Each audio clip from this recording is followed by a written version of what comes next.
নবী আপনার উম্মতের যে ব্যক্তি শিরিক মুক্ত মারা যাবে, সামান্য ঈমান নিয়ে যদি মারা যায়, তাকে সুসংবাদ দিয়া দেন সে একদিন জান্নাতে যাবে। দ্বিতীয় অংশ, তাতমাইন্নু কুলুবুহুম বিযিকরিল্লাহ, যাদের কলব আল্লাহর জিকির দ্বারা প্রশান্ত হয়। দুনিয়াতে আমরা যারা আছি, ঈমানের পরিচয়ে যারা দুনিয়াতে আমরা বেঁচি, ঈমানের পরিচয় এখানে যারা আমরা এসেছি, বাস্তব কথা হলো ঈমান হলো আমাদের সবচেয়ে দামি সম্পদ।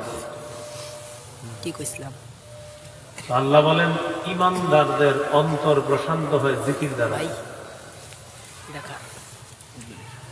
কলব হলো মসুরির ডাইলের মতো ছোট্ট একটা মাংসপিণ্ড দেহের মধ্যে বাম পাশে। সহিহ মুসলিমের বর্ণনা, রাসূলুল্লাহ সাল্লাল্লাহু আলাইহি সাল্লাম বলেন,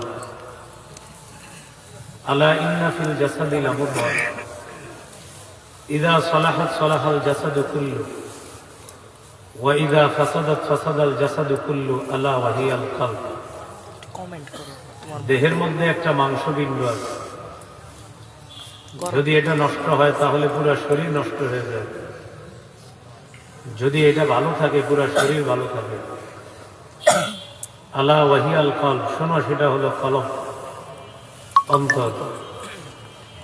কলব যদি ঠিক থাকে দেহের পুরা অঙ্গ প্রত্যঙ্গ ঠিক থাকে। কলব যদি নষ্ট হয়ে যায় পুরা শরীর নষ্ট হয়ে যাবে। এই কলব প্রশান্ত হয় কিভাবে? জিকিরের মাধ্যমে। বলি সবাই, কিসের মাধ্যমে? জিকিরের মাধ্যমে। কলব সম্পর্কে আপনাদের সামনে চারটি কথা বলবো, একটু মন দিয়ে শুনবো আমরা। আমি অনেকদিন যাবতীয় অসুস্থ, আজকে মাহফিলও আসতে চাইনি, প্রায় দিনই মাহফিলে যাচ্ছি না।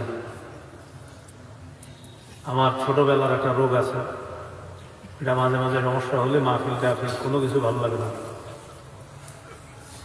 এই জন্য আমরা একটু মন দিয়ে শুনবো, কারণ আমার মুখে জড়তা হতে পারে, কথা বোঝা হতে পারে।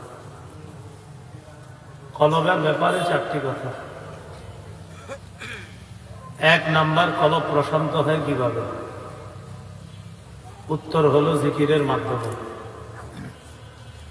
দুই নাম্বার আলোচনায় জানবো আমরা কলব শক্ত হয় কিভাবে। তিন নাম্বার আলোচনায় জানবো কলব গাফেল হয় কিভাবে। চার নাম্বার আলোচনায় জানবো কলব কালো হয় কিভাবে। প্রশান্ত কলব, শক্ত কলব, গাফেল কলব